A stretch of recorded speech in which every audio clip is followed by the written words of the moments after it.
Hey everyone, great to see you here. Today I will show you something special. A tank that is very easy to set up, requires almost no maintenance and doesn't have any cleanup crew. And despite all of that, it has zero algae in it. I mean nothing. It doesn't require any filter and doesn't use CO2. So, if you're a beginner or if you're struggling with algae, you might want to try this approach. Before we start with the build, few words of explanation. As this video is meant for beginners, there are few things that you need to understand about algae and plants. You see, every time you create a planted tank, you're starting a fight. A fight for nutrients between plants and algae. Macronutrients like nitrogen, phosphorus and potassium, and microelements like iron, manganese, chlorine and many others. And especially at the beginning, algae have a big advantage over the plants because they are much simpler and grow much faster. This is why people very often have problems with algae at the start of new setups. So if you want to have a nice and clean tank, you should do everything you can to help your plants win this fight against algae. There are many different possibilities to do that, including very precise fertilization, accurate balancing with light intensity, incredibly accurate maintenance, and few others. But those techniques are sometimes problematic if you are just starting with fish keeping. So, we will do something different. We will start very simple, low-tech, Dutch-styled tank. In other words, we will not fight with algae. We will use our plants to do this for us. This is the tank I will be using for this build. It's 30 by 20 by 20 centimeters and holds 12 liters of water. On top of it, I'm placing a simple LED light. And those are the plants that I will be using. All of them are in vitro plants. I was able to buy very small portions of them, and this is good because I wanted to have a lot of variety. There are 9 different types of plants in total. What is important here is to select at least few plants that are very fast growing.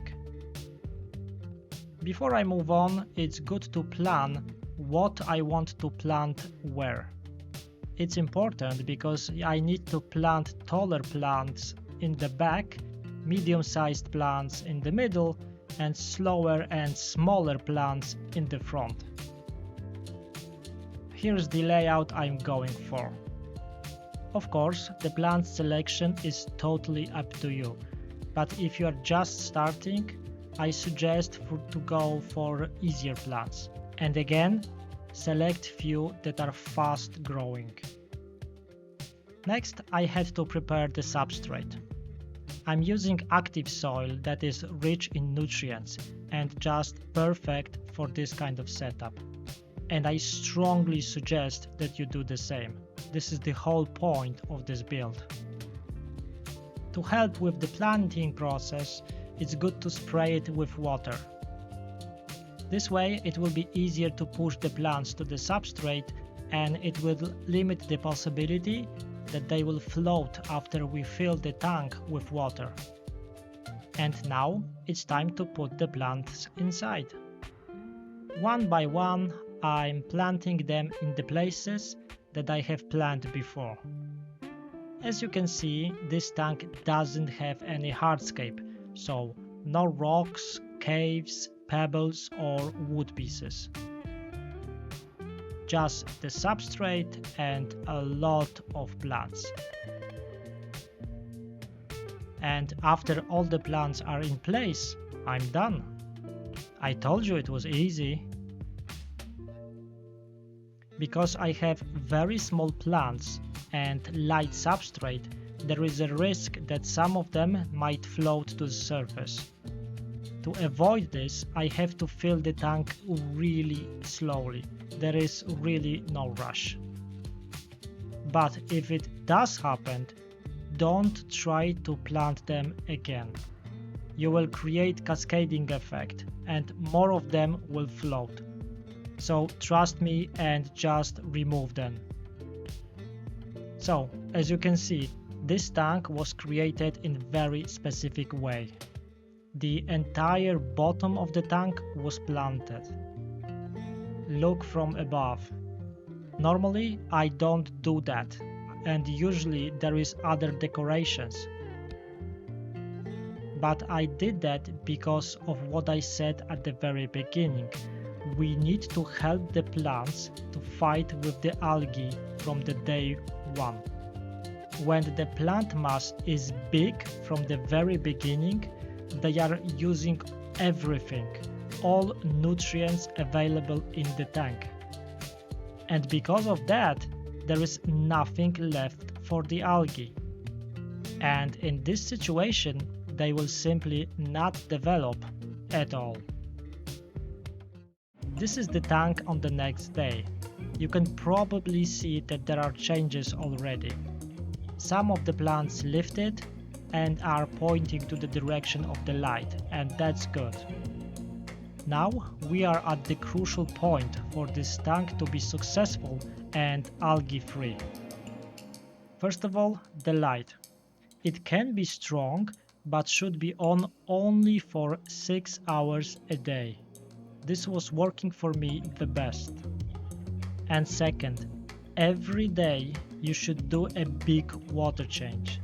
This is because this substrate is very rich in nutrients, and all the plants are getting them from their root system.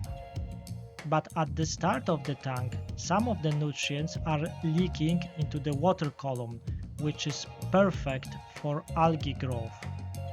This is why every day for 7 to 10 days I'm changing at least 50% of water.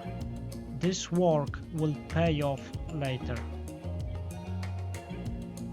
Here we are after 10 days. You can see very clearly a lot of growth. The fastest growing plants are already much bigger, and this is exactly the point. They are using everything, and algae cannot compete with this. And this is the tank after another 4 days. Everything looks super healthy and still very clean. And it's already time for the first trimming session. So I will be trimming the tallest plants, but not touching others. I don't want to have a sudden drop of plant mass, because we still need to be on the deficit of nutrients in the water column.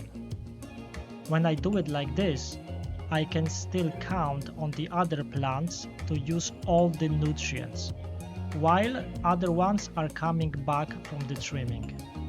And this is how the tank looks like after this trimming session. A little strange, but exactly as planned.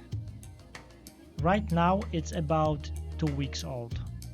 I'm slowing down with water changes to twice a week. I still keep the light strong, but again, only for 6 hours a day.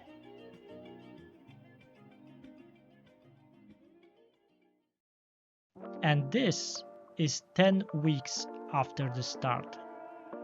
Pretty, isn't it? All the plants are growing just fantastic and are super healthy. Just look at them. And look how clean everything is. There is no sign of algae of any kind. And believe it or not, but I haven't cleaned the glass in this tank since the beginning. Remember, there is not a single snail, shrimp or fish that would eat any algae. They are simply not capable of growing in the tank like this. there are so many different plants growing at different speeds that there is nothing left for the algae to use. The only maintenance that is necessary right now is a water change once a week and occasional trimming. That is it. And the plants are taking care of the rest. And you have to admit that this tank is really nice. Of course, you can put some snails, shrimp or even tiny fish in there. And I will be doing that. But I just wanted to show you that this kind of tank is super easy to create and really easy to keep clean. If you have any suggestions or ideas about what to put inside, let me know in the comments. So, there you have it. If you are struggling with algae or just want to start with this hobby, this is something that you can try to do yourself. It's a perfect tank for a beginner. I know it's not really an actual Dutch tank, but I'm planning to make one soon. So if you want to see it, consider subscribing. Thank you very much for watching and see you in the next one.